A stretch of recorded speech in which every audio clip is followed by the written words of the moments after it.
All right, greetings, folks. This is Rob with a huge panel and Dr. Michael Heiser, but specifically, Mike, take it away.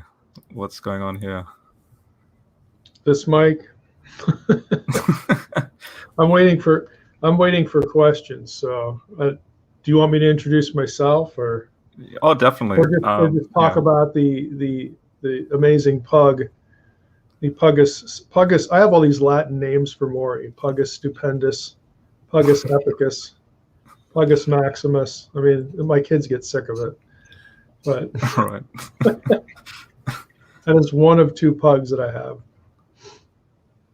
Well, there we go. I thought that was a cute intro. The other Norman, for those who are wondering, Norman also has Latin names. Pugus naudeus. Pugus naudeus. Pugus chaos. Is that with respect to the pool?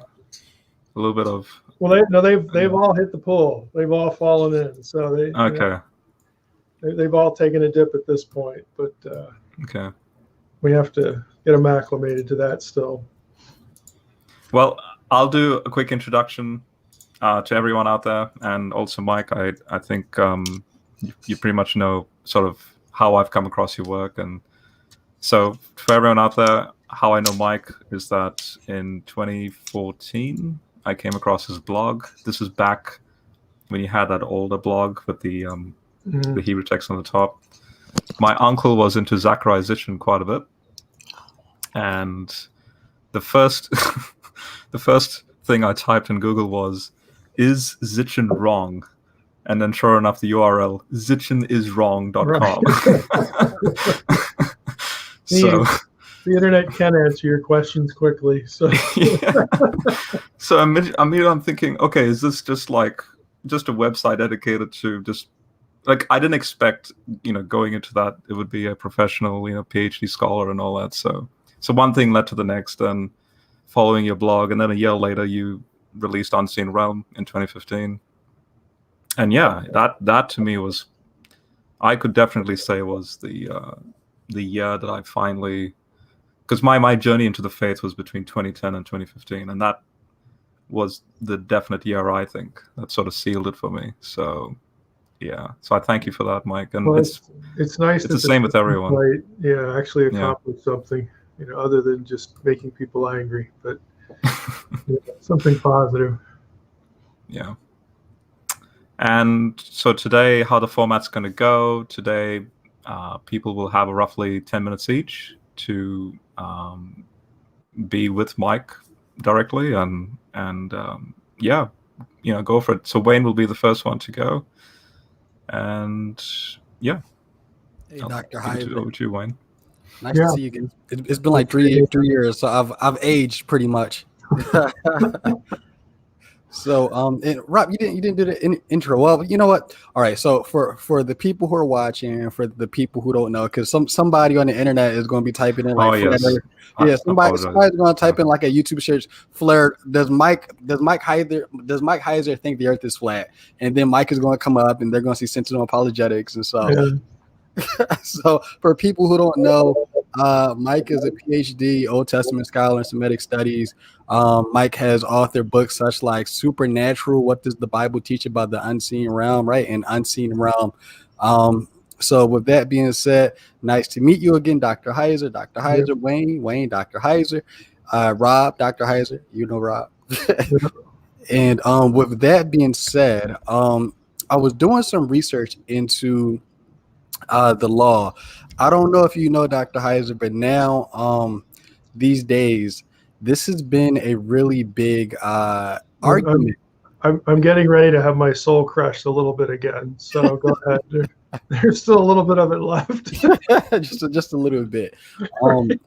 Christians have been talking about the law amongst each other. Should Christians keep the law? What is the law?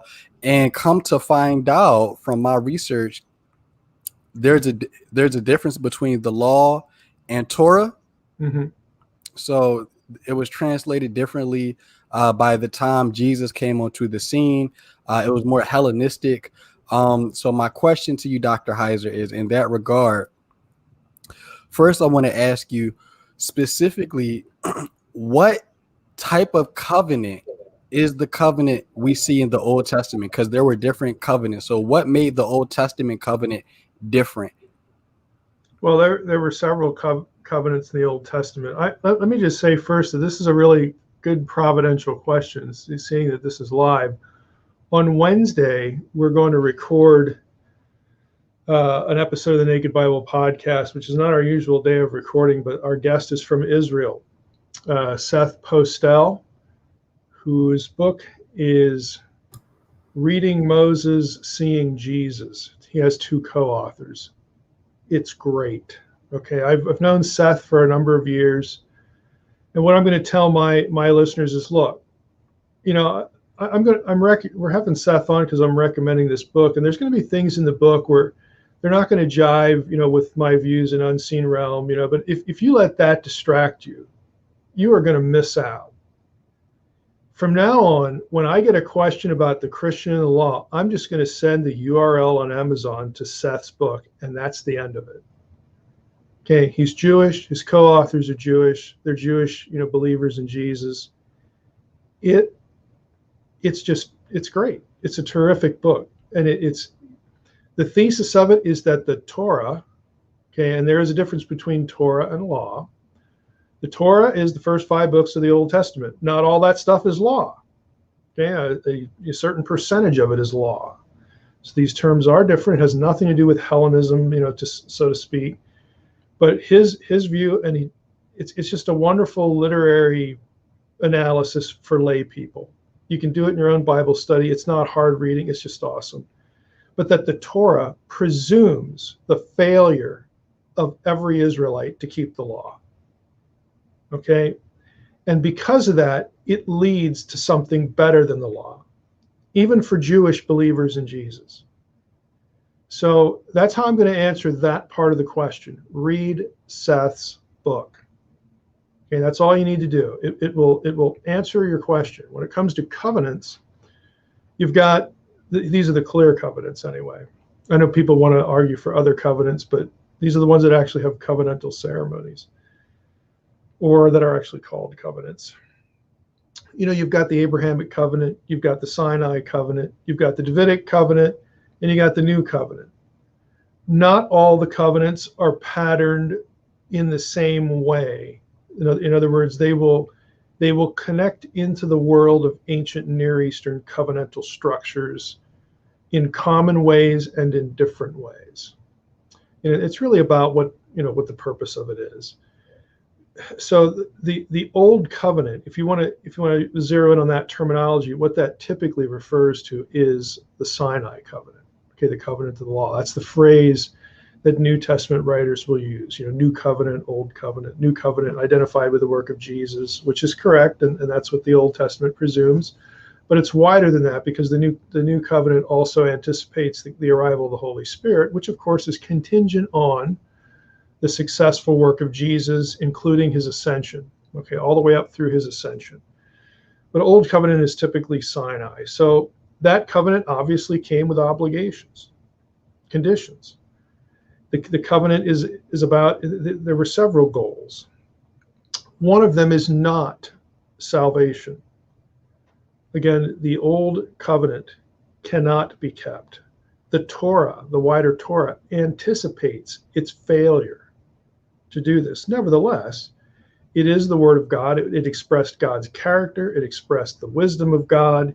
It is, to use Paul's language, our pedagogue, our tutor, to teach us not only about our own failure, but about the thing that will come afterwards that will fix the failure, i.e. the Messiah. So that the Old Testament, the Old Covenant, again, just zeroing in on the Sinai laws, there are good purposes there. It's not just to frustrate people and humiliate people and have people think, I can't do this and I'm a failure before God, all this sort of stuff. It had positive things, positive aspects about it. But it's very clearly a set of conditions. It's a little bit different, although I would say I don't think any of the covenants in their entirety are unconditional. Abrahamic covenant is not completely unconditional. It's both unconditional and conditional. It's unconditional from God's aspect that I will fulfill these promises. whether you're going to participate or not. That would be pretty much up to your believing loyalty. In other words, Abraham can't just go out and worship other gods. Hey, I had this little encounter with Yahweh and I prayed a prayer, and now I'm good. Now I'm going to go worship Baal. Sorry, that is not the way this works.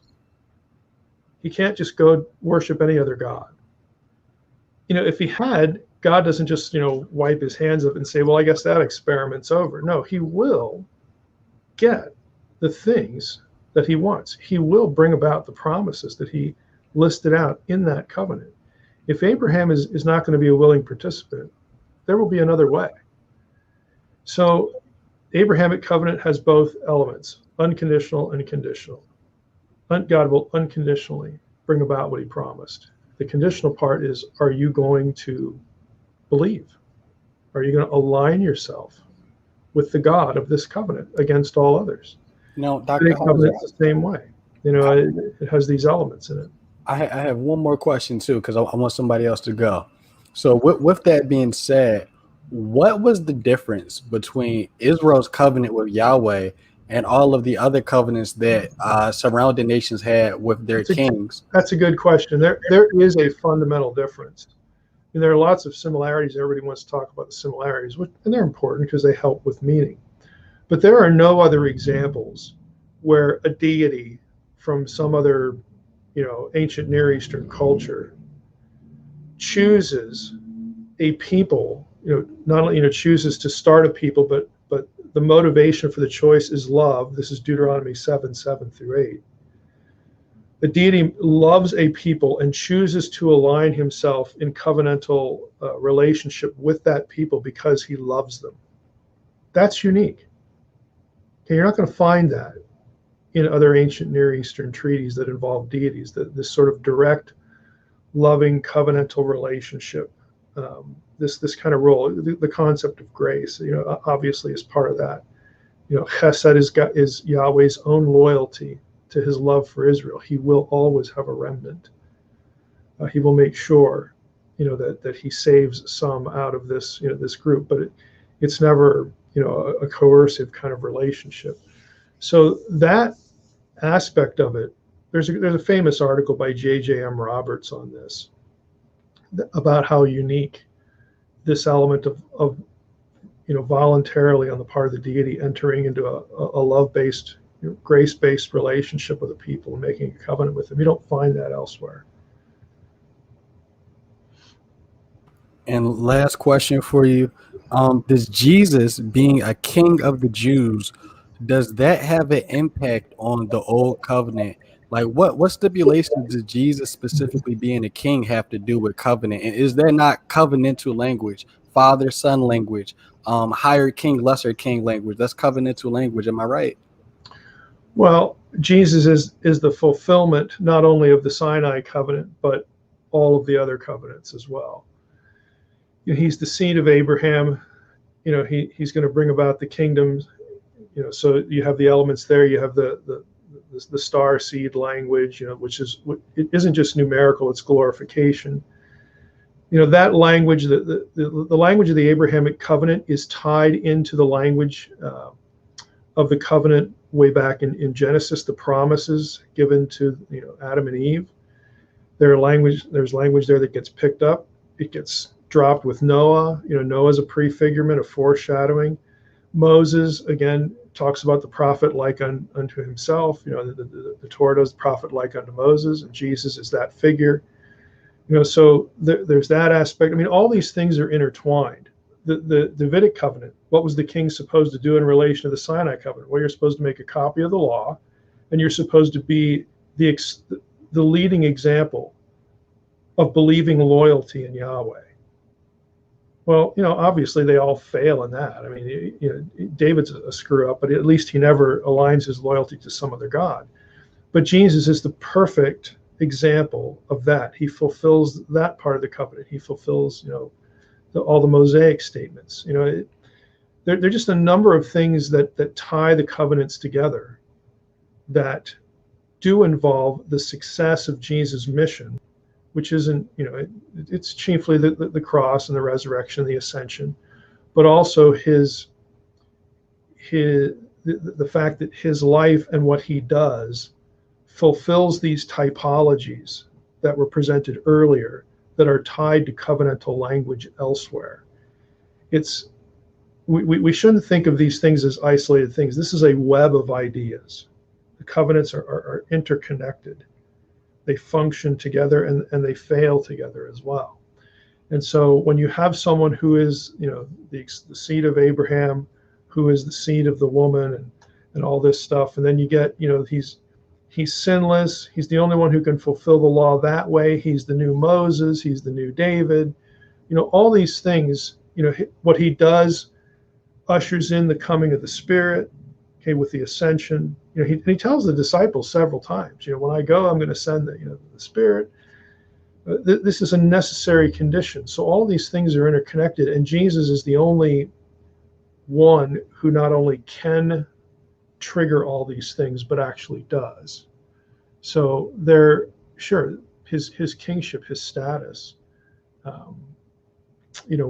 especially after the ascension, is, the sort of the, I want to say culminating, sort of thing, but you still have the already but not yet idea working, in covenant and kingdom passages. But you have the covenant conditions and all these things fulfilled in reality, and they are working their way toward consummation, because they also include the kingdom of priests. They also include people. And once you do that, now you're on a timeline. I mean, there's, God's plan is progressively working out. It's accomplished, it's all ready, but it's not yet. So you have that thrown in the mix too. Okay. All I have to say is thank you, Dr. Hayes. I'm going to pass the mic to somebody else. Thank you for coming to this interview, and I hold my questions. Feel like I'm on trial. I'm going to plead the way soon. I came across, just a quick comment, I came across Seth Postel's work when you were blogging about the historical Adam back in Adam in Israel. Yeah, exactly. His 2011 dissertation on that, and he brings that out in that Reading Moses, Seeing Jesus book. He distills that into a chapter. There's a chapter about the relationship of Adam and Israel for this one. This book's obviously aimed at the layperson, but it taps into that too. And what blew my mind was his Genesis 1 and Revelation 21 direct reversal taking place near the end of the book. He and his co-authors, they're literary guys. Tim Mackey's a literary guy. I wish I was a literary guy like that, but I depend on those guys. I'm a dot connector. That doesn't have a fancy name. But they're also students of Sailhammer, who did a lot of that stuff. Sailhammer is excellent. And they reference him a few times in this newest book, but it's very readable. It's absolutely aimed at a broad lay audience, both Jewish believers and Gentiles as well. Okay. Who wants to go next? You have 10 minutes. Here, I'll go, since I have work to get to in like 30 minutes. Yep. So that's go okay. for it. Yep. First of all, I just want to thank you for your work. I read Unseen Rome and the Bible Unfiltered, and it's been a great benefit to me. So I just thank you for what you do in your work there. I have kind of a twofold question. Both have to do with biblical chronology, which I know you've referenced as like a pit of despair, or like a little more me died there. Yeah, you guys are chipping away. Flat Earth, just right from the start. Biblical chronology. Go ahead. Well, and probably your favorite of the two, the Exodus. Do you and I listened to your podcast Exodus series, which has been great, but you pretty much take a pretty neutral stance, academic stance on it. Where would you be now? Are you more convinced of one view over the other, late date, early date? Where do you kind of stand on that, if you did? To me, it does come down to the Ramses reference.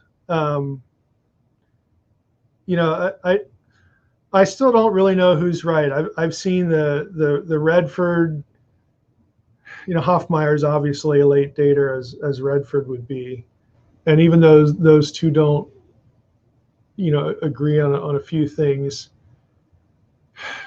To me, that's the deciding factor. What sort of prevents me from just going whole hog on that, because I do think they have good arguments to defend the identification with Ramses II, is I do not trust the overall chronological scheme. I used to be really into biblical chronology. Like I said, it became a quagmire and a pit of despair, and I got out while I was still alive.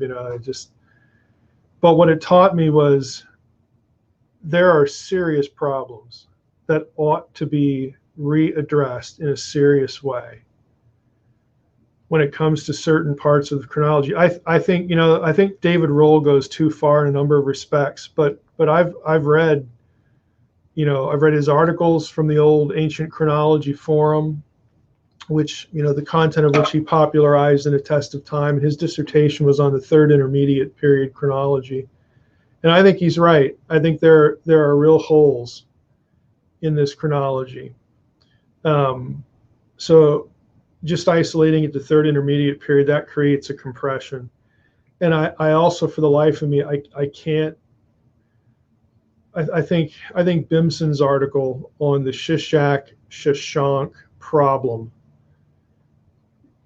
really needs to be taken seriously. When you have one, I don't know how you can say this is a tight correlation when Shashank and Shishak, the account, disagree on whether Jerusalem was invaded or not. Like that's the whole target. That's the major city in the whole region. So, if you can't align that, why do we hang so much on this synchronism? I just don't get it.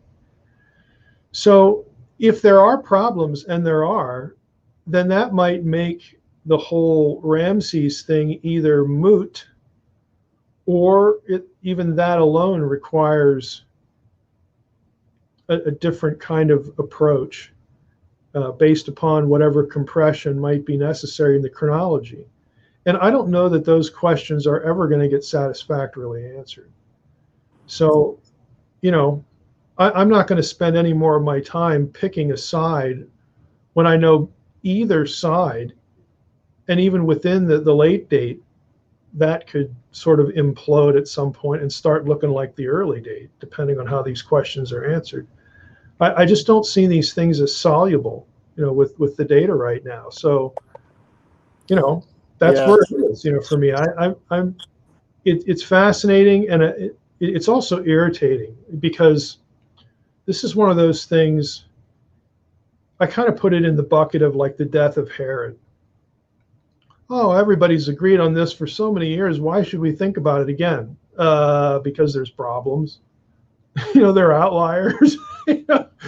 I don't like outliers, but it just seems like the academic community is okay with outliers if enough people say we don't care about the outliers. That's why I asked too, because it seems like a lot of scholars are pushing, or at least the mainstream, like Hoffmeyer and Falk, and a lot of these people are championing the late date as if it's kind of like a closed case. And I just wonder if you think that there would be consensus on that, or if it just kind of... I think that's the dominant view for sure, that the late date is correct. And I think a lot of people would use terminology like that. And my next question, if we were in a room full of these people, I would say, how many of you have read these 3 or 4 or 5 articles on the Ancient Chronology Forum? And I'm betting less than 10% even know what it is. Because why would they feel the impetus to go trace down some of this stuff that's already settled? Why would I look into that? Well, maybe I should. This isn't like a bunch of internet people that, we don't have jobs and we don't have anything else to do, so let's talk about chronology. Now, these are professionals in various fields that contributed to this thing over the course of years, that just found that the standard approach to chronology flawed and unsatisfactory. They've actually made some progress here, and I don't know if they'd ever get credit for it. But nowadays, Egyptologists have drifted away from the Sothic dating system. Now you'll catch them going with Kate Spence and the astronomical explanation for sort of anchor points rather than the Sothic system, and that's good, because the Sothic system has serious problems. So that's a little bit of progress. At least somebody paid attention somewhere, and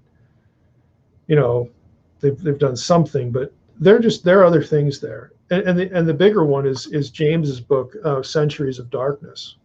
That's the one that asks a really simple question. Hey, if we can synchronize by battles and names and references to individuals and events, and maybe earthquakes or stuff like, we can synchronize these things around the Mediterranean textually. Why doesn't the chronology work that we had set up for all these different regions? Yeah, based upon our archaeology, like you would think that A, it should work, and B, if it didn't, let's come up with a system that works everywhere. But they don't do that. Everybody fights their own turf war. Okay, that's no help. Yeah, no, that's good. And kind of going along the same trajectory with biblical chronology and kind of the debate. Do you take Amraphel, or King Amraphel of Shinar, to be Hammurabi? I know that there was an identification with that in early 20th century scholarship, and there's been a lot of criticism to that, but I think it's kind of rebounding as the view. Do you take, what's your view on that? I haven't looked at that enough to feel comfortable coming down either yes or no. There, even that, it's the same old stuff. If you adjust it with roll over here, that requires adjusting synchronisms elsewhere, because these dynasties corresponded at some point. It just has this ripple effect all around the Mediterranean. So I don't know how using the accepted chronological systems, plural, for all of these different places around the Mediterranean, just accepting them like, okay, they're fixed now. I don't know how you can do that and then come up with an answer that you're comfortable with, when you know that the fixed nature of these things is suspect. I can't do that. So I've been kind of ruined by my experience with ancient chronology. I'm just suspicious of it as a reflex now. I don't know, necessarily where to land on any number of these things, because I keep waiting and thinking it should happen, that some shoe's going to drop somewhere, and then it's going to shift a little bit, and then that's going to break this thing over here that we thought was secure, and so on and so forth. So I got out of it, because I'm not optimistic that any of these things are going to be fixable. So that's an unsatisfying answer, I realize, but that's my honest answer. I don't like a lot of it. So I was just gonna say the lay people in the chat are a little confused. So I don't know if Mike or who asked that question. Is it Matthew? Oh no, I was relaying a question from the chat. He was having issues sending it. Oh no. I was saying the people in the chat, they're confused. They don't know what you guys are dialoguing about. So a quick layperson dialogue. It was the Amraphel Hammurabi thing.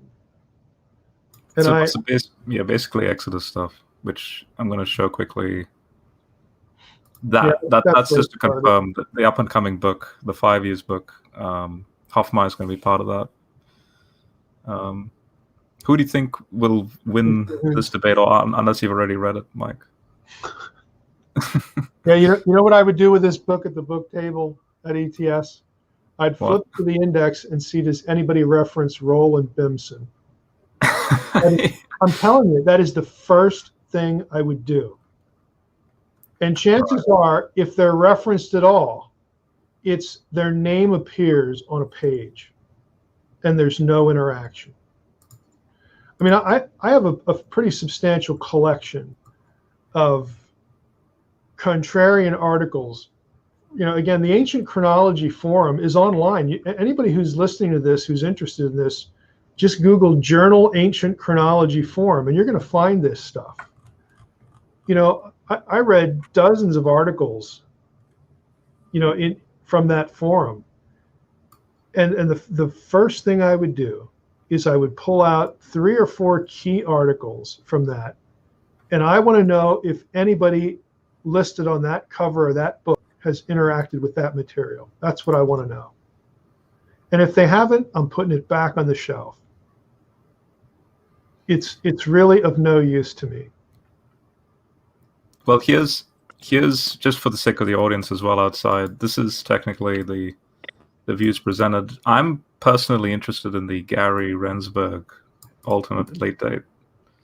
But I'm definitely a Hoffmeyer fan. I know Scott Stripling is, I mean, he's proposing an early date. Then you have Ronald Handel as a cultural memory. But all of this is basically dependent on the... That's basically where Handel is on everything. Yeah, right. The cultural memory. Right.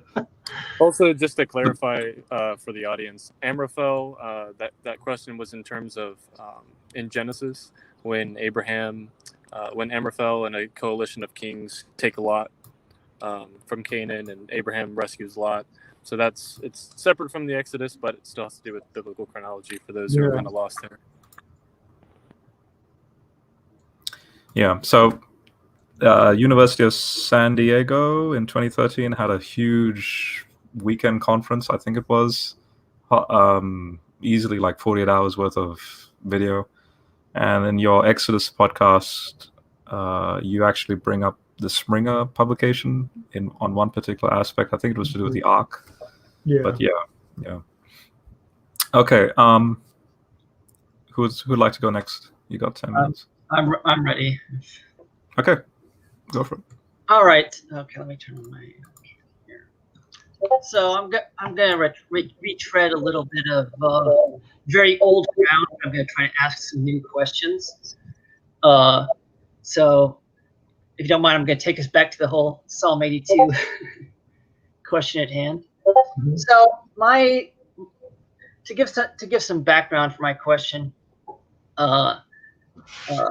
Rob remembers way back when we were dealing with the Richard Carrier published his big magnum opus and all that, but there was like an academic response by Gulata, who really took Carrier to task. He said something very interesting that led me down sort of a dive of research, which he took Carrier to task for saying that the rulers that crucified Jesus, the passage, they would not have crucified the Lord of Glory if they knew. Yeah, First Corinthians 2. Yeah, and Carrier's saying, "Oh, look, God must have been crucified and above the firmament because they crucified him." But Gulata comes back with saying that this is a very anachronistic reading, where you would just separate earthly power and divine power. And so this really got me thinking. And so my question is, back in Psalm 82, given, say, the parallels between like the Keret and Kirta epic and Psalm 82, and I think there's a German article, which I'm still trying to get my hands on, by Nier, who I think he takes Psalm 82 as being both gods and men. I still need to get that and like translate that. But do you think there is a place for sort of a double reading, a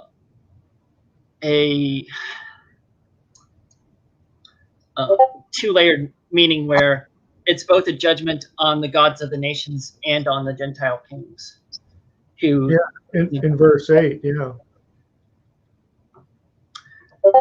And so to move further forward into the John 10 issue, is there also a possibility that Jesus is making an underhanded jab at, say, the Sanhedrin, because due to the parallels, even given that the rabbinics are much later, they still seem to preserve this idea that the 70 heavily parallel the 70 in the heavenly council. Do you think there's a bit of a jab there going on, maybe? Well, I don't see Jesus referencing Psalm 82 to equate the Elohim of Psalm 82 with people. So, you know, again, my view on this is pretty clear. We did a whole episode on this on the podcast. I'm going to assume your listeners, well, just Google nakedbiblepodcast.com with search terms John 10, Psalm 82, and Jesus, and you're going to find the episode. And you'll land on the episode page where I have a slideshow that I narrate on this, you know, for people if they'd rather watch that. And I think there's still my old SBL, regional SBL paper, I think is still linked there, plus the podcast episode. I don't see how Jesus can say what he says in verse 30 and verse 38, and then all of a sudden backpedal in between and make it about his audience. No, that's not quite the question I'm asking. I'm not saying that he's reading Psalm 82 as being about humans. I'm asking if he's reading it as being about the heavenly council, but then there's this an underlying theme of, okay, the 70 Sanhedrin represent the 70 heavenly Sanhedrin, and just like this God figure judges the heavenly Sanhedrin, I too have the power to judge you. Because I think there's I'll take a jab at the Pharisees myself here. Yeah. I think if he was in a room full of people from Qumran, they would have been insulted. I think the Pharisees are probably just like deer in the headlights. Okay, because I don't know how many Pharisees are going to be thinking of a cosmic council relationship to themselves. I think they could have. In other words, here's the question: in Pharisaical Judaism, at what point was a supernatural reading of Psalm 82 dumped? Well, I'm not sure it fully was, because even all the way into medieval Judaism, we have Ramban who's making a very clear. He's even reading Psalm 82, and he's saying, "You are like the angels in heaven, and that's why you judges are going to be judged." Yeah, so I think I can reflexively give the people from Qumran credit. They're tracking with that all day long. Mm-hmm. Pharisees, I don't know.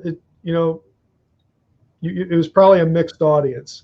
If they have some consciousness that, you know, we are them, it's fun to think that they would have been insulted.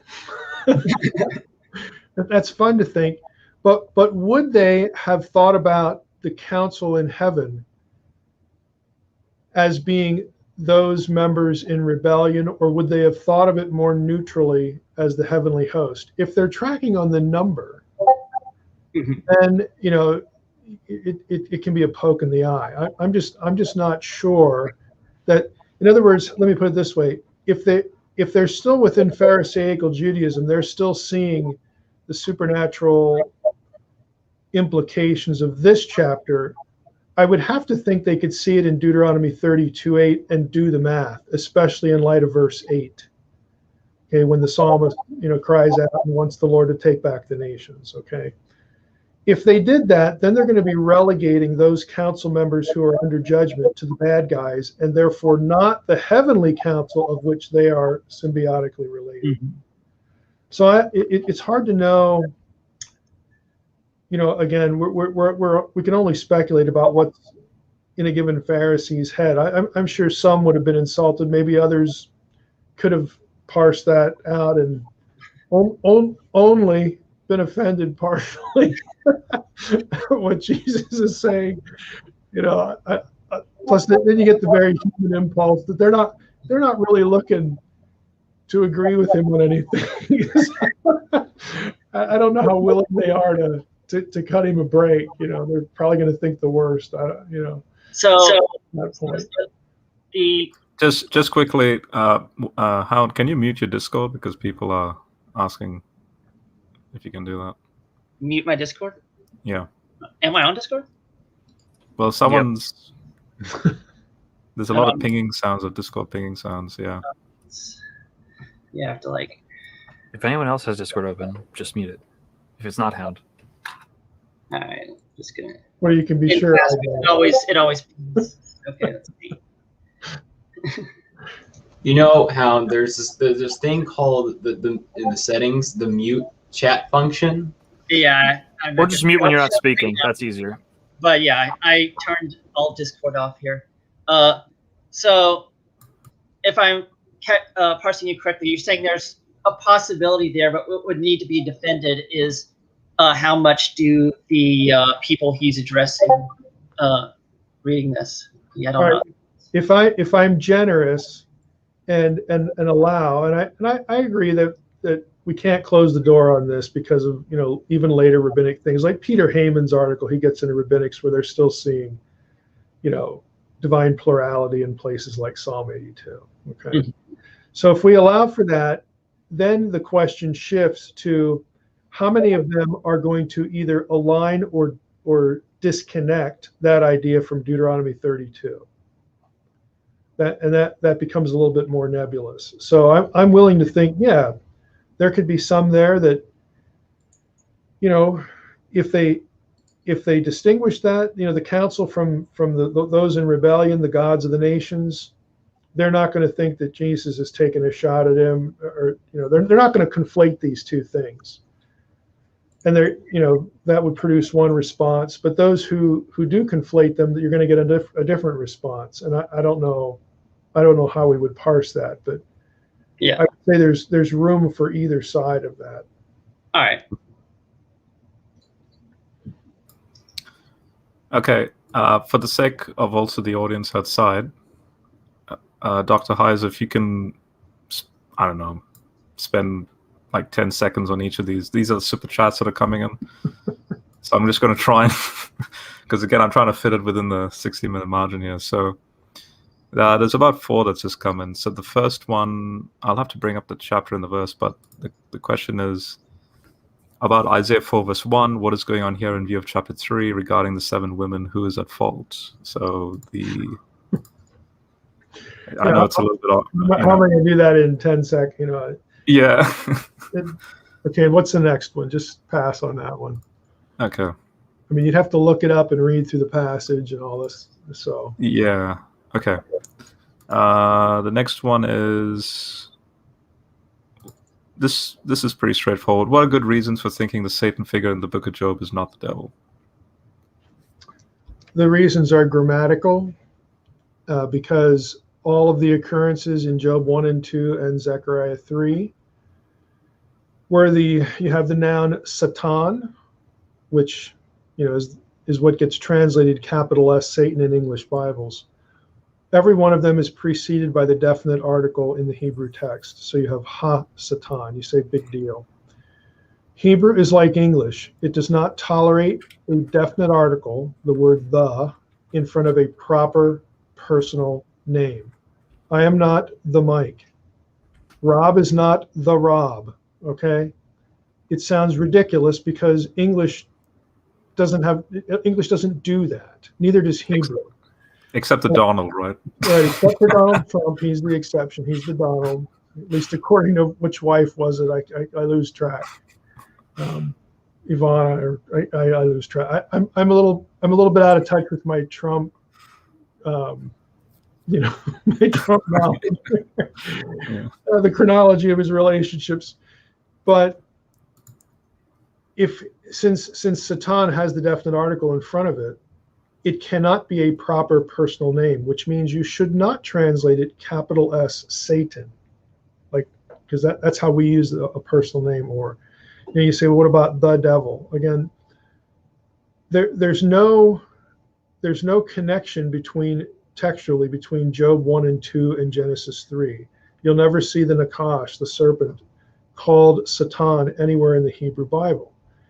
Now, his character is such that later on, okay, Second Temple period, New Testament, you get lots of other vocabulary thrown at the serpent figure. One of them is Satan, okay, later on. He becomes the adversary par excellence, okay, or the worst case. He's the liar, Diabolos, the slanderer.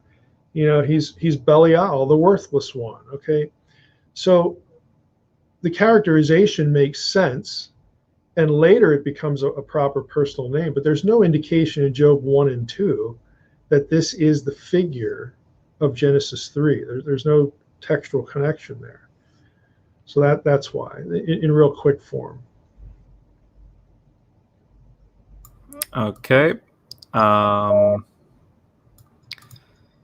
Do you take the story of Jonah and the fish to be literal? It involves a sea and a chaos-like creature, so I'm guessing there's some symbology. Yeah, we did an episode on this on the Naked Bible podcast as well. Again, search nakedbiblepodcast.com, Jonah, fish, and chaos, and you'll get the episode. There's a lot to be said for the chaos imagery view. I'm not offended by the idea that Jonah could have been swallowed by a fish and so on and so forth. I lean toward a symbolic view because of Jonah chapter 2. And that is when he's in the belly of the whale, he starts to use Sheol imagery. The bars, okay, a fish's gut doesn't really have bars. So there are just things like that make me wonder if this is not, again, a story about a prophet. I think there was a Jonah. I think he does disobey. Maybe this is a way of, making him a chaos agent, or some such thing, so on and so forth. That Jesus could have either been referring to literarily, because people are going to know the story, or it could have been actually real. But the chaos imagery is very, very much part of the picture. And so I do tend, to wonder about it, how much of that, should sort of guide our interpretation. Again, I kind of lean toward that, but I'm not absolutely persuaded that that's the best way to, I should, or way I have to take it. I believe that God can do crazy things and did, so I'm not offended by Jonah getting swallowed and spit up, by a big fish. Sure, God could do that if he wants to. Both of them are on the table for me. Yep. What kind of music does Dr. Heiser listen to, and was King David a ginger? I don't understand the second question. So maybe that's an answer in and of itself. Okay. I don't really listen to music, so I don't. My kids make fun of me all the time for having a very small number of songs on my iPad, or not my iPad, my iPhone. I have movie themes on there. I have my favorite song, I think, is the Weird Al eBay song. It's just the perfect song. It's so clever. I like Weird Al, But I don't really listen to anything as a habit. When I commute, I listen to books. It's the only time I actually get to read anything in book length form, anyway. So, Doc, you don't have a favorite rock band or a favorite musician? No. Foo Fighters, Dave, Nothing. Wow. Nothing. Well, Believe it or not, I listen to like, Billy Idol while I read your work. Oh, okay. Well, Led Zeppelin fan right here. since I don't know Boston. Led Zeppelin, I mean, my stepbrother used to listen to Led Zeppelin. They do. Is that Stairway to Heaven? Stairway to Heaven, Black Dog, Dazed and Confused. Never Dazed heard and of Confused, that. Whole Lot of Love. Yeah. I'm the kind of person that I'll hear something. It's like, oh, I kind of like that. You know, I don't know who it is. I mean, I'll go to the gym and before I put my headphones on, you know, to listen to a podcast or a book, I might hear something and, you know, and like it, but I don't really know what it is. You know, I don't follow anybody and never really did. Okay, last question, and then we'll quickly get straight into the 10-minute stuff. So, what is the Marcionite hypothesis? How do we know that Marcion's version of Luke wasn't the original? A little bit of New Testament weeds over there. That one. Well, I mean, Marcion rejected. Let's just speak in general terms. You know, rejecting. I'm assuming he's referring to the part about rejecting the Old Testament.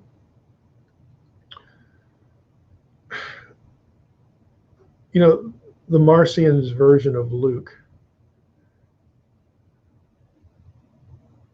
You know, what I want to say here is, maybe one of you guys knows, in the Marcion version of Luke, is the Old Testament cited at all, or is all of that stripped away?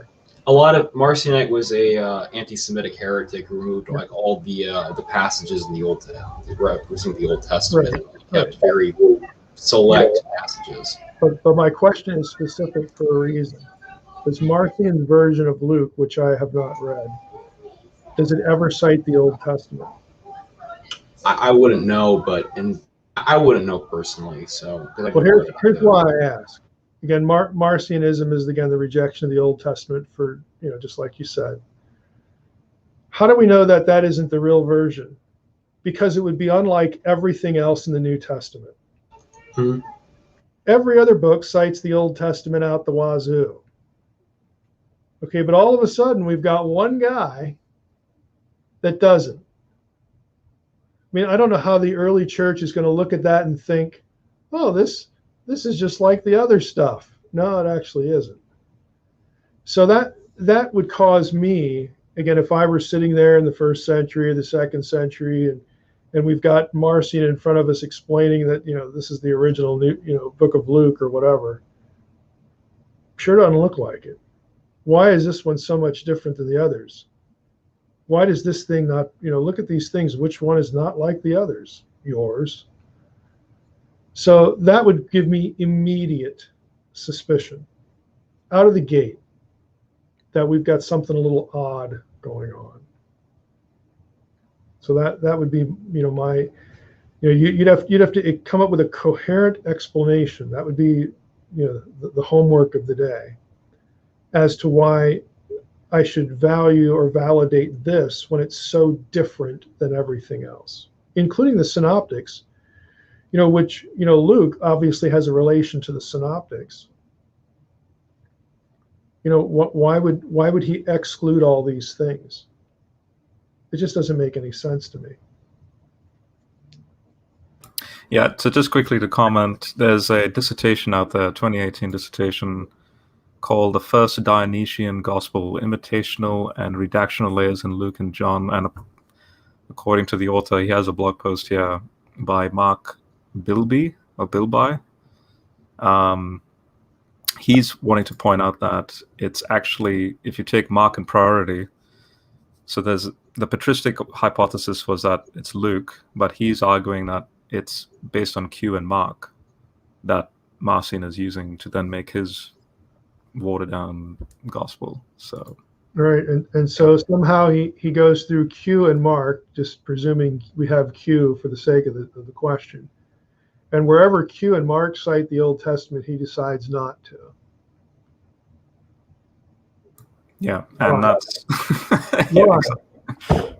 Again, is Luke sitting there thinking, you know what, I'm going to write a gospel that is so unlike all the other. This doesn't sound like what he's doing to Theophilus. Okay, I'm going to write one that's so unlike all the others that people are going to scratch their heads and wonder why I did that, or,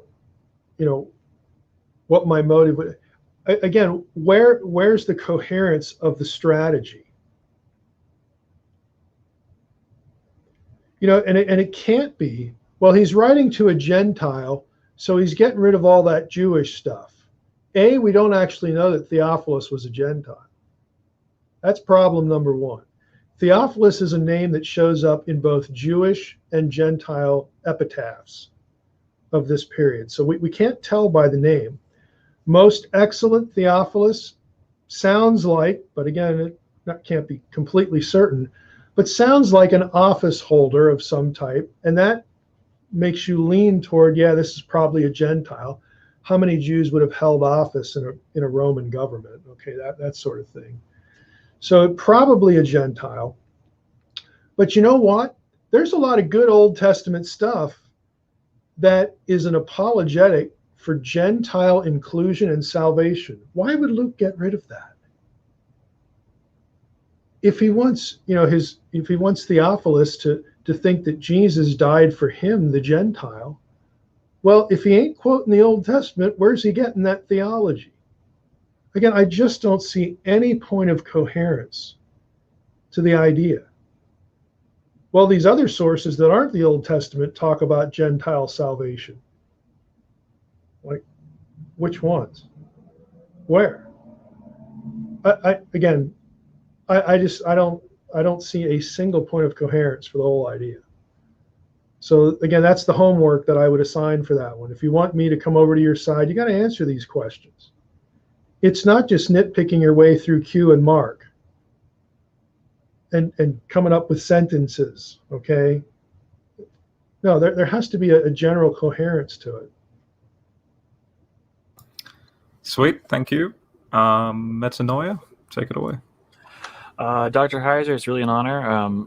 I've really benefited from your work, especially over this time last year. I was in a very bad place spiritually. I've talked to Rob about that before, and your work, as well as Rob's and Ben Stanhope's, it was a great blessing to me. So I just want to thank you personally for that. Mm-hmm. So I had a question about a talk you gave about where I think you really fleshed out the idea of believing loyalty, especially where it intersects with people like Naaman the Syrian. And you had talked about an encounter that you'd had with a Mormon, where you'd ask him basically the question, can you trust Jesus, and can you say that honestly?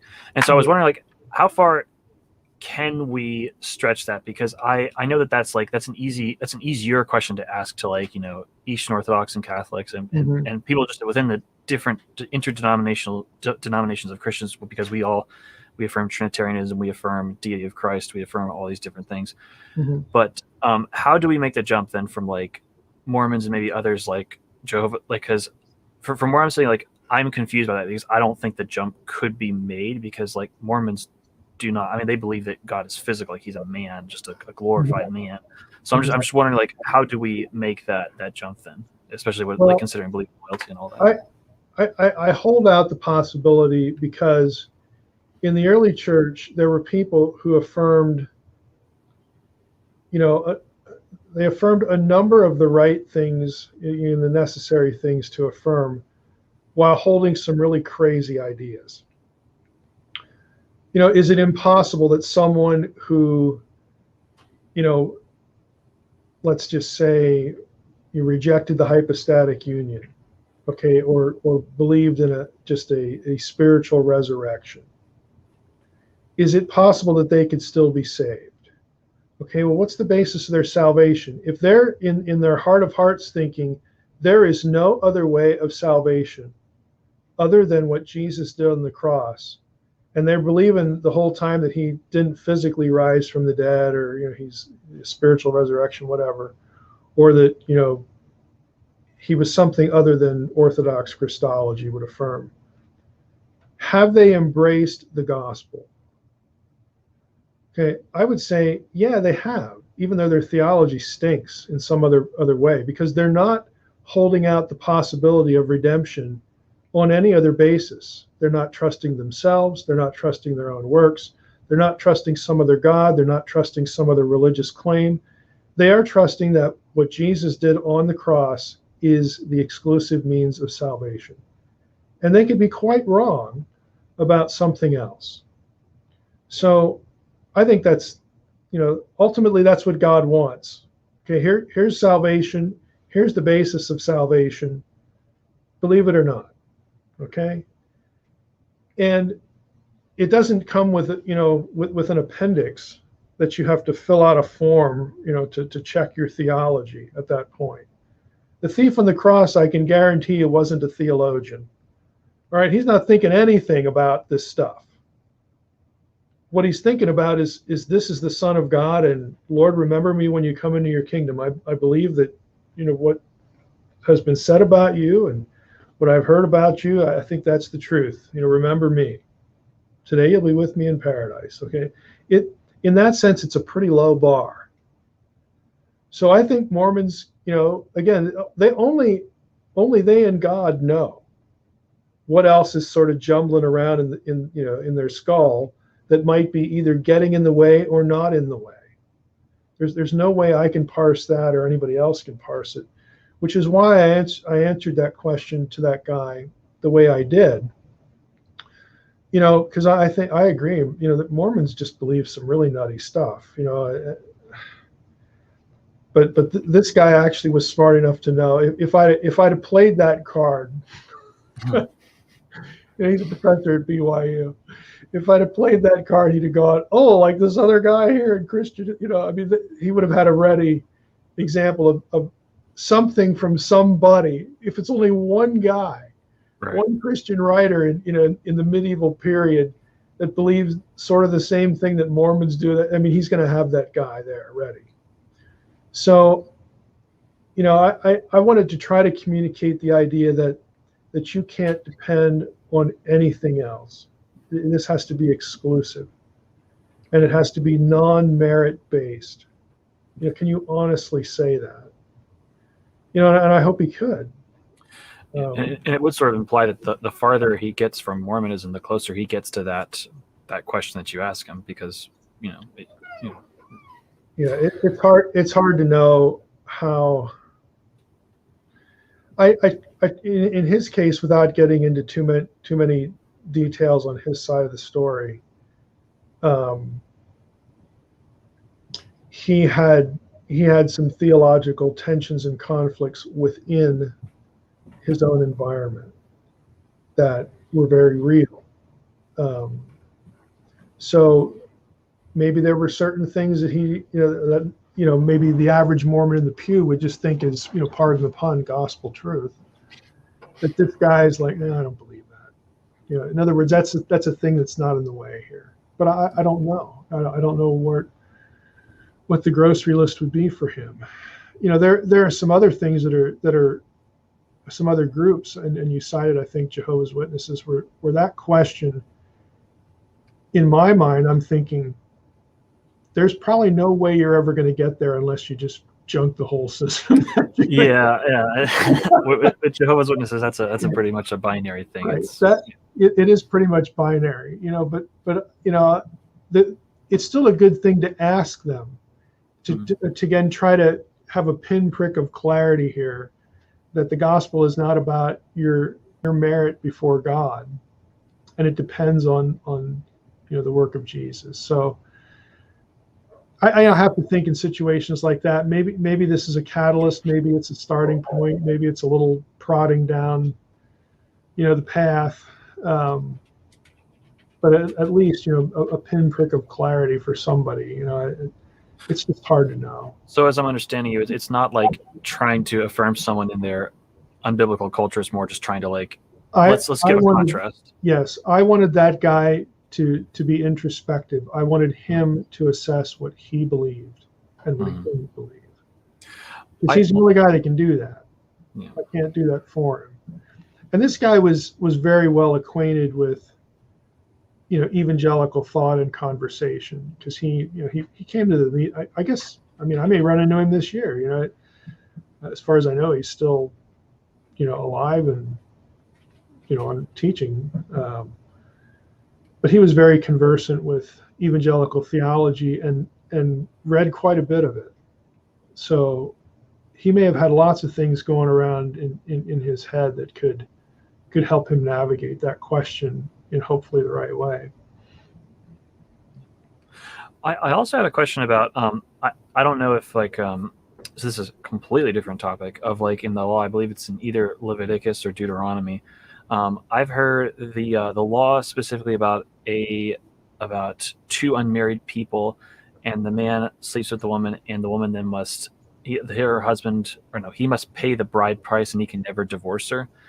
I've heard a sort of like intertextual explanation of that, where it's like this isn't talking about like a forced sexual assault. This is more talking about like young kids who maybe like try to elope or something like that. Is that more or less along the lines of the scholarship, or is there more to it? Yeah, no, that's true, because it would be distinguished from the forced sexual assault there are passages that talk about the woman crying out, like out in the country or in the city. And so there's some gesture of unwillingness that you don't find in the other passage. And that's usually the basis for the distinction. I was also curious about like the like there's been this conversation like as I've been trying to explain this sort of the more divine counsel worldview to some of my young Earth creationist friends. I get the accusation a lot that it's like you're just taking the Ugaritic, you're just taking like the Ugaritic or the old texts over above the Bible, and you make that your sole interpretive framework. So like how would you go about like addressing that kind of objection to like the plain the plain evidence of the divine counsel and all that? I would take them to Daniel 7 and say, you see that word right there? Thrones. It's not an Ugaritic word. It's an English word, and it's translating, an Aramaic term. Thrones. It's plural. So we've got a heavenly scene. The Ancient of Days is already seated. Okay, he's on a throne, so that would imply a sitting posture. And you've got a bunch of other thrones there, and then the court sits. Okay, and the Son of Man is there, so you can't say Jesus is sitting and there's only two seats, because the Son of Man never sits anywhere. He comes on the clouds. So let's do the math, children.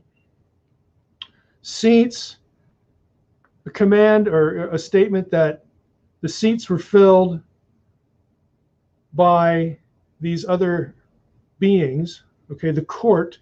So we have God and a court, God and a court. That sounds familiar. God and, hey, why don't we just use the word council, court, council? Then you can go to other passages where, you have a heavenly courtroom scene and all this kind of stuff.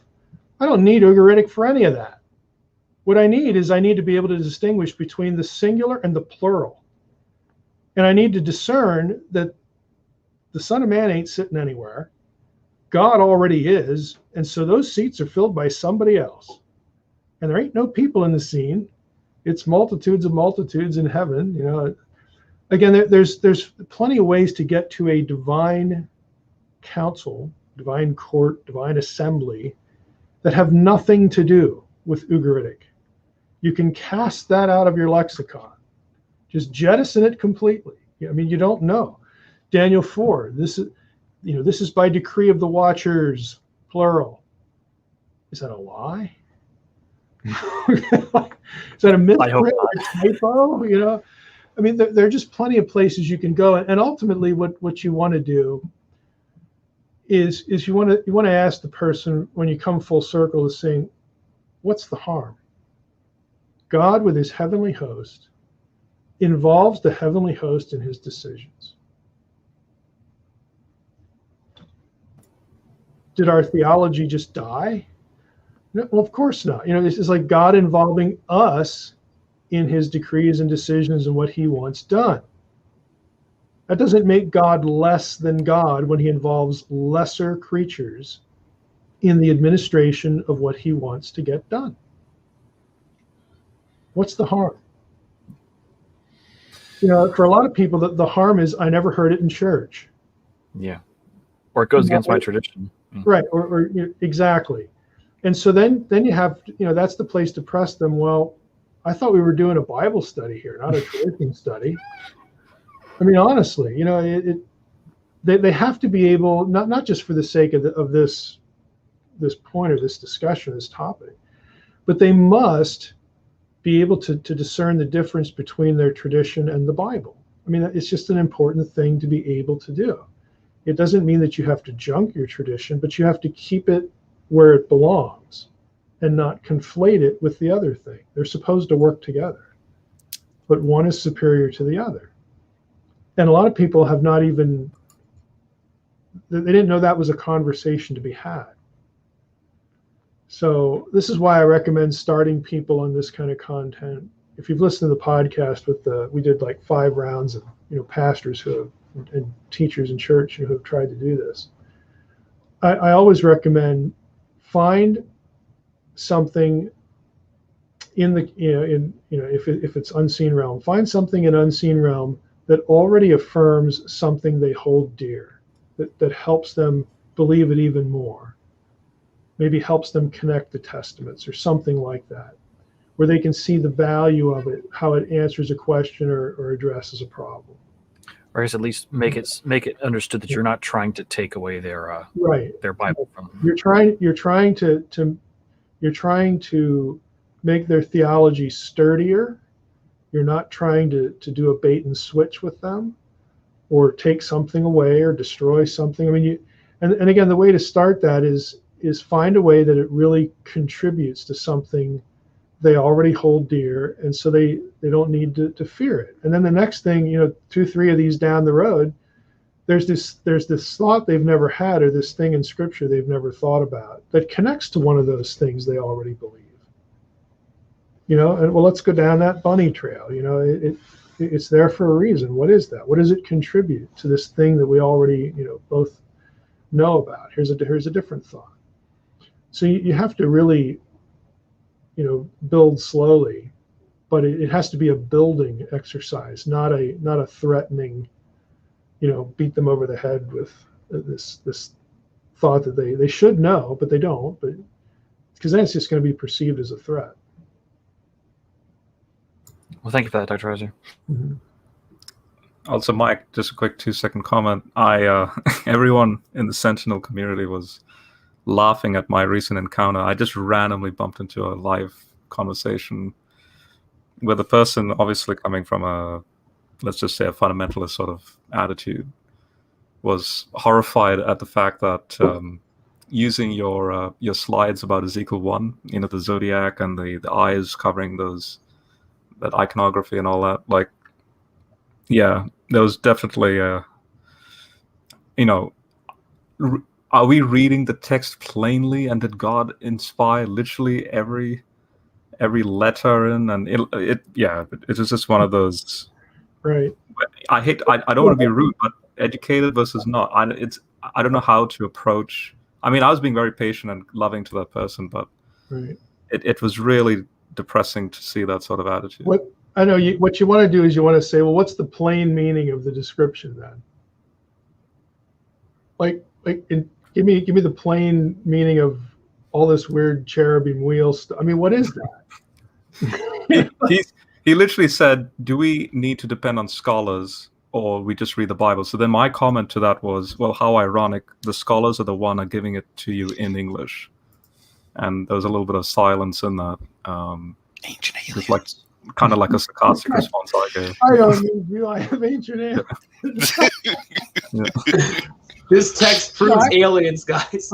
I love the perspicuity question, because this is kind of, what about the perspicuity of Scripture, the clarity of Scripture? Well, I'm sure this was quite perspicuous, if that's the right word, or perspicacious. I can't remember what the adjective is.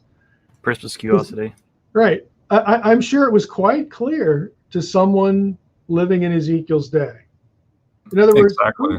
Whose perspicuity are we worried about here? Yours or the original audience and the writer? It's just, the question has an unspoken and really unrealized conceit to it that I'll admit I'm a little too enthusiastic about exposing sometimes, but it does. And it needs that follow-up to help people really kind of zero in on, well, what am I wondering about clarity for? Is it my clarity or the writer's clarity? You know? So anyway, I don't want to go off on that. Yeah. Go off. All right, come on. So I'm trying to be cautious of time. Yeah. Yeah, I got a couple of minutes yet. So yeah. Who definitely has questions for Dr. Heiser, and then I'll go last. So we have. Oh, well, me too. Okay, Cloud and Chaos. Yeah. You go, Chaos. Okay. Okay. Are you sure? All right. Yep.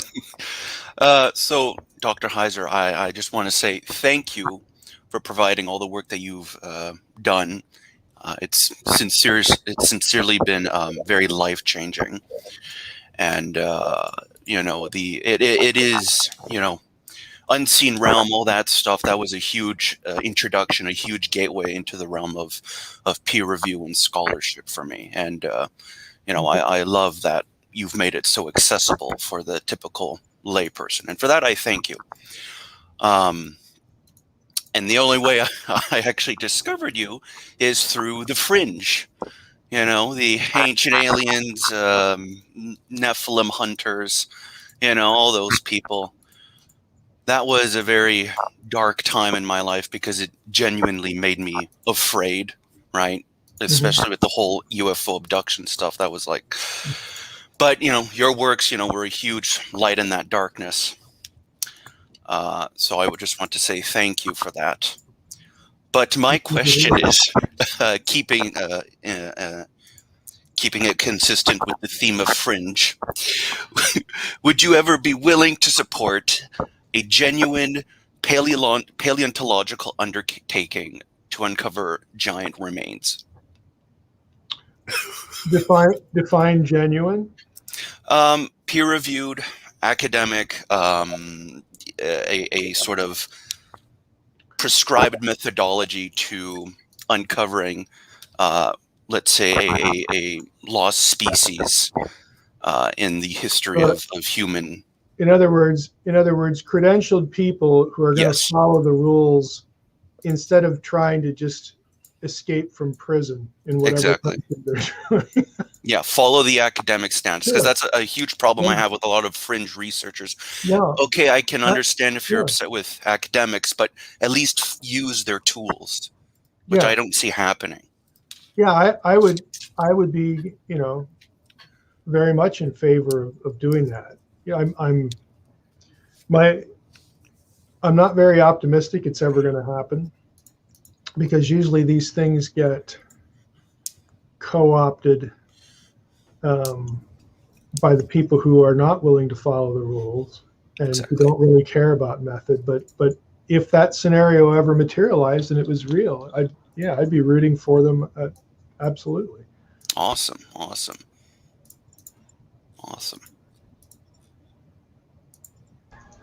That was too easy of a question. I guess. I mean, that's all I have. So just thought you'd be interested. It would be nice to see that. It would, but I'm not optimistic. Can I go then? What? Is Hunter still here? No, Hunter had to go. So I think he. But that's it. But Chaos, are you happy with that? Yeah, I'm happy with that. Yeah. Just a quick comment. Jeff Rose, the anthropologist in the Persian Gulf, I interviewed him twice already and brought up the Nephilim stuff. He's actually writing on Nephilim stuff with respect to the region in spring of publication at the end of this year. And he's asked the same question himself, believe it or not. And he's an anthropologist. So nice. He's, at least as far as I know, he's one professional in the field basically doing that. So yeah. Cloud, go for it. I'll share your 5 minutes with both of us. Okay. So go for it. Yeah. Okay. Thank you, Michael Heiser, for doing the interview, and I'm very blessed by your work over the years, and I really appreciate what you've been doing. I actually found you out from Chris White's documentary on ancient aliens. Hey, a lot of people watch that, so just kudos to Chris for putting that together. Man, I wish I could thank him here if he was here today. I'd thank him and stuff for like my walk and stuff and all that stuff. But I have to thank you for all the stuff over the years. Interesting question. The importance of the Septuagint in Old Testament studies. What are like the stuff on that? I know there's a lot of passages in the New Testament because the Septuagint was the translation of the Old is a translation of the Old Testament. And what is like the importance of it for those who don't? I know a little bit of it, but what is the importance of the Septuagint in a lot of like Old Testament studies? Okay. Well, the importance is that the New Testament writers use it so frequently, either again use it explicitly or judging from their Greek, it is the most likely thing they used, as opposed to sort of,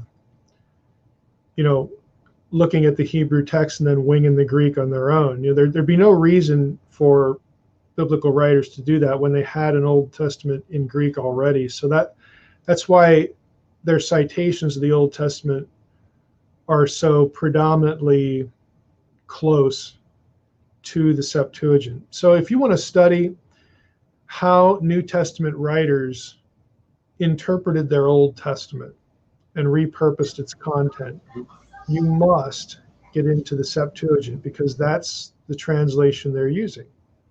It's like if you were going to evaluate a scholar today, and let's say you had a book by that scholar, and he's making certain claims about the Bible or the interpretation of a certain passage, but he's using English, okay, that would be your starting point. You would be using the translation this guy is using, and then either saying, well, this works, it doesn't work, there's this other translation over here that translates it this way, and then maybe you can go back into Hebrew and say which translation is better or something like that, or is there a textual issue? In other words, we do this with each other, with the work of scholars that we read.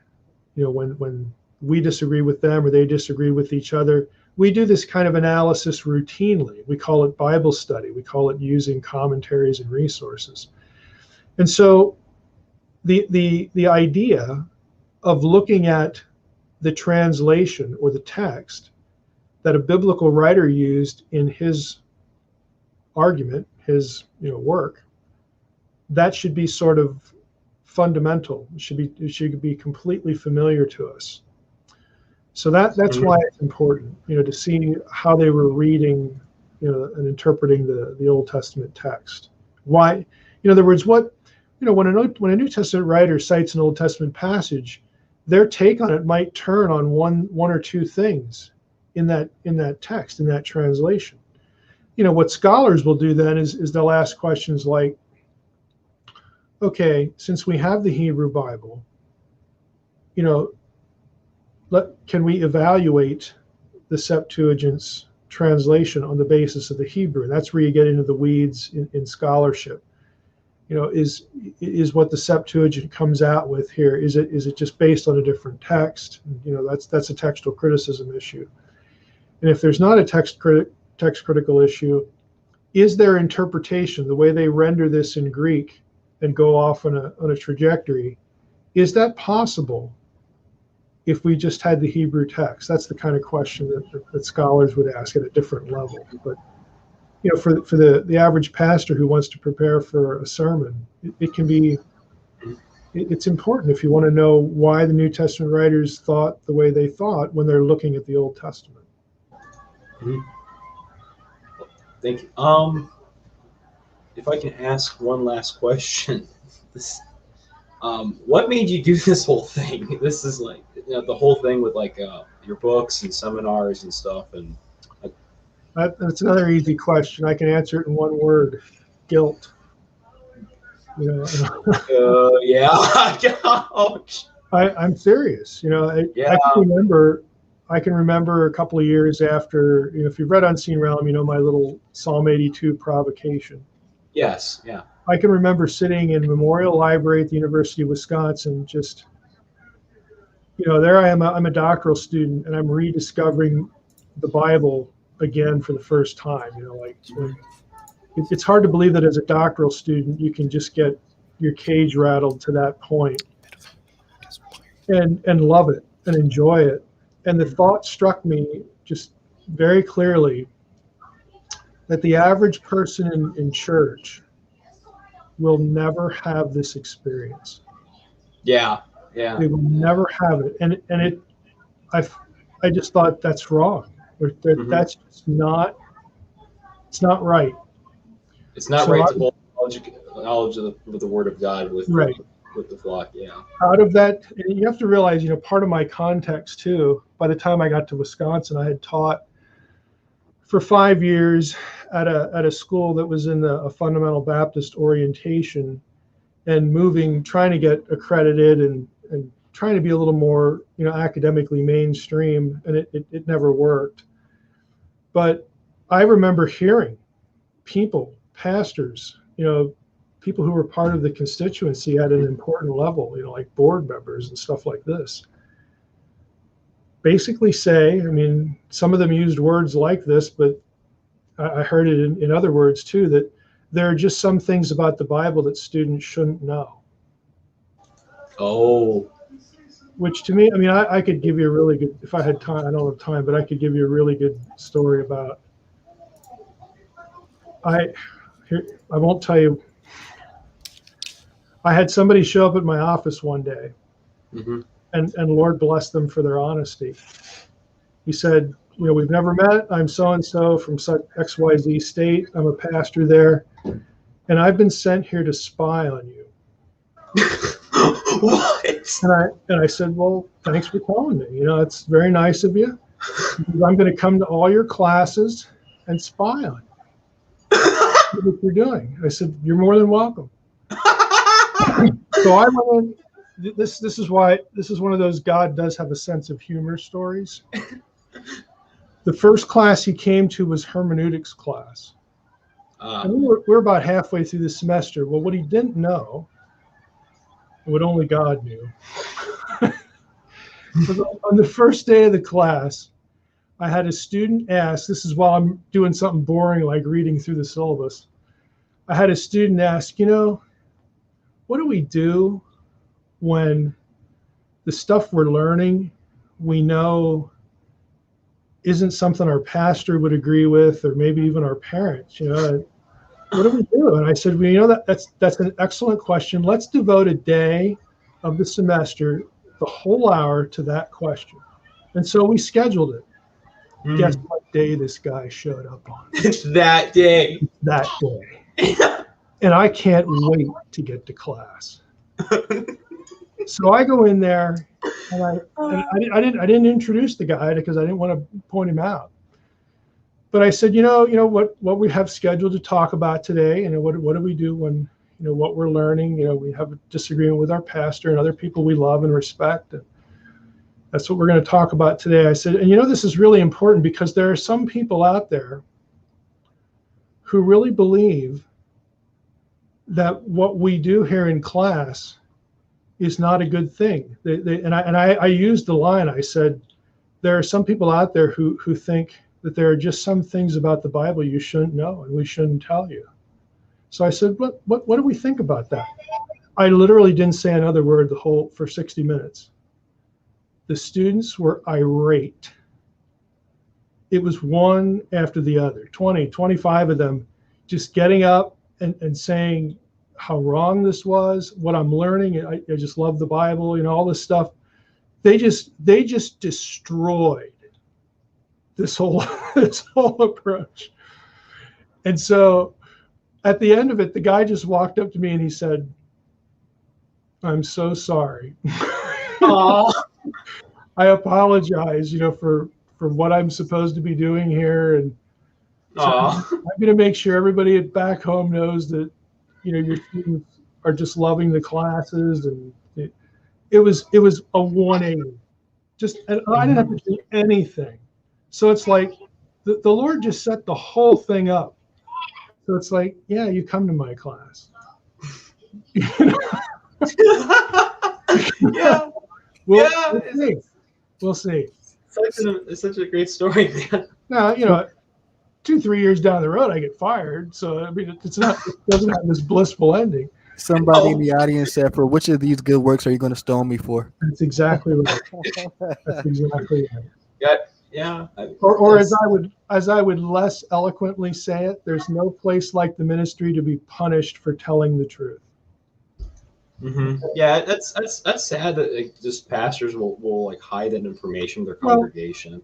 It is, but it in some cases they don't know, and in other cases it's a security issue, and I think on one level it's understandable because they feel responsible for a flock and they want to keep the flock, coming, and they want to build this community, this environment, and so they view it as a sheltering thing. Right. It's sort of like a protection from a exactly outside force. Exactly, and they don't have enough. They don't have enough. What's the word I'm looking for? They're not secure enough. Confident. Yeah, either in the text or maybe even their own ability. Maybe they haven't been taught well, or who knows. That it's okay. I'm going to go study this myself, and we're going to use this as an occasion to teach the congregation. We're going to work through this problem or this book or this idea.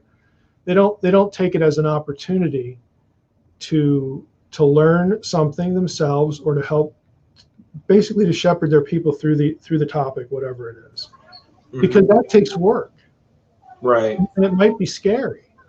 They might come to a position where last year in a sermon I said the exact opposite, and I'm going to have to say I was wrong, because like it or not,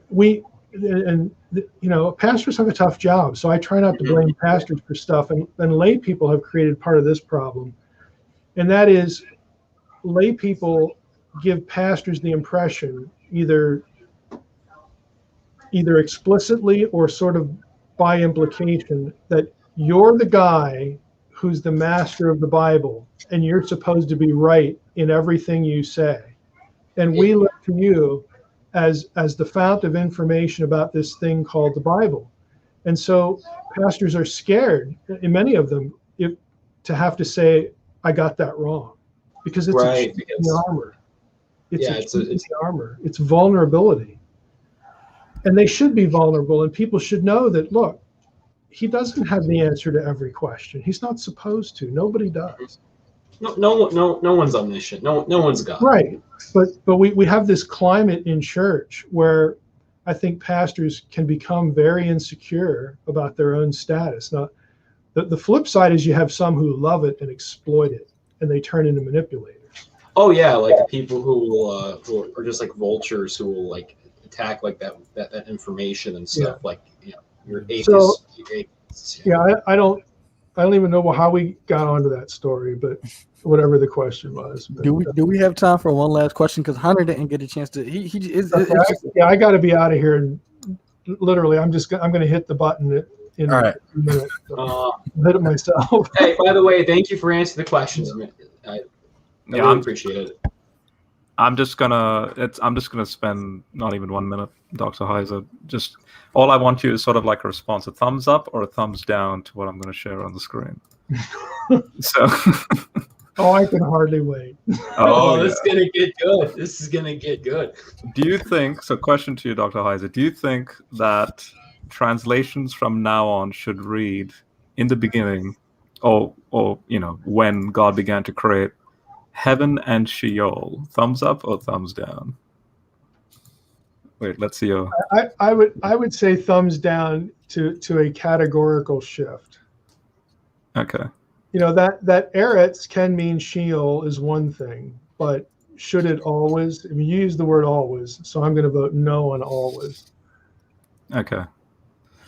Then the second one, I came across this paper through your Demons book, the Chthonic Sun. Thumbs up. Would you recommend this for people to look into, or like why did you include that in your text? What's By the Laura date? Quick. This is a 2018 Brill. Okay. So Gosh. it's the.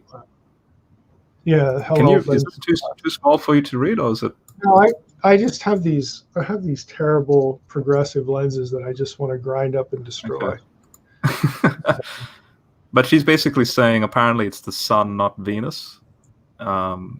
It's an interesting hypothesis that you mentioned in a footnote in Demons. Yeah, I'm. Good luck with that. I mean, Okay.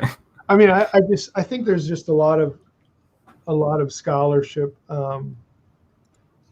that again would get in the way of this, but it's at least worth thinking about. Okay. But I don't feel we need to abandon other astral imagery in the wake of this article. And last one, in light of your Revelation podcast, which is absolutely excellent, by the way. Well, you're the third person who likes it, so. Yeah. There's this JBL paper. It's a 2003 one by Kenneth L. Waters. Matthew 27. Sorry? I've not read this, so. Okay. But he brings up. I'm going to go ahead and keep talking. I'm going to see if I have this. I have a file on Matthew 27 because we'll do an episode on it at some point. Right. The title of this is in regards to the tombs opening. And, there's this mention of after his resurrection, they appeared in the holy city. The interesting thing about this is he makes connections with Revelation 7 and 14 in this paper with respect to the 144,000. And the title is is Matthew 27 an apocalyptic apostrophe, and then basically, subtext, temporal, spatial collapse in the Gospel of Matthew. And he goes into Revelation in this, connecting, I don't know, the Holy City language, like I think also Revelation 11, with respect to this text. Here's the appearance of 144,000 over here. Eschatological community of the Jews, analogous to that figure there. And just to say, he also references the sibling oracles in it. If you guys know anything about that, Yeah. So what are the fruitful trajectories in your mind? I'm wondering if he's seeing. So I know there's two theories that it literally happened, like during those 40 days, and apparently. And I read Darrell Bock make the argument that it's possible that the 500 brothers, which that in itself is an interesting argument. Well, let me just finish Darrell Bock's point. But apparently the 500 brethren could be those saints that Matthew's talking about. And then you also had a podcast in regards to the baptism for the dead, highlighting that connection there. I came across a paper that also argued that maybe the 500 value is gematria for holy, so you could translate that as holy brothers. Yeah. So there's no fixed number. So in other words, it could be more than 500, it could be less. But the point is, everywhere are not constituted as holy. Yeah. Holy. And then this author is saying, is it possible that Matthew is, this is the title of the paper as well, as a temporal spatial collapse. So in other words, this radical telescoping of the saints of Revelation, so the marriage supper of the Lamb saints and at the end of Revelation, but Matthew is sort of like telescoping it as the New Jerusalem that's going to happen obviously after his resurrection, appearing in the city, like these people appearing in that city. And is that a possibility? I'll say this, that again, not having read it, but I'll show you what I am reading right now, and here's why I say this. Can you see that? Oops, let me see. The Sermon on the Mount in the light of the temple. Okay. Here's a question. Sermon on the where? On the Mount. Right. Ooh. Yeah. Right. Cosmic mountain. So Matthew in particular has a lot of temple-oriented vocabulary mountain, cosmic mountain is just one of them. Mhm. Welch here, and this guy's actually from BYU. I don't know if he has, I can't remember if he has his degree there. I have to read the acknowledgments again. But it's very, very interesting, parsing the Sermon on the Mount in light of not just literal temple trappings, but temple cosmology, cosmic mountain cosmology. So given Matthew's propensity for that, going back to the article that you mentioned, that may very well be. In other words, it might fit with other things Matthew does. Now, what I'd be most interested in Matthew 27 is, there are other questions. Okay, is Matthew, just an example, is Matthew 27, is it part of a chiastic structure, and what is its mirror? Because for sure, if that's temple imagery and holy city imagery, well, now you've added a layer to that. You know what I mean? You're starting to build the argument.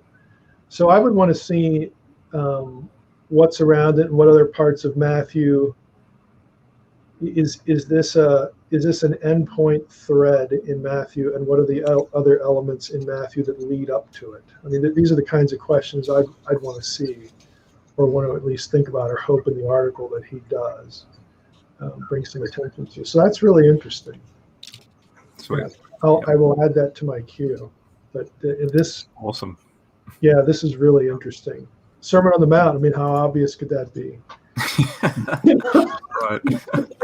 So, right. Yeah. And that's the thing. I've been talking to folks about how the whole Hebrews 8, better promises, new covenant, quoting Jeremiah 31, not like the old. If the old was faultless, there would be no need for a new. But sure enough. Okay, thanks, Dr. Isaac. I'm going to end the stream. Thanks for joining, everyone. But okay.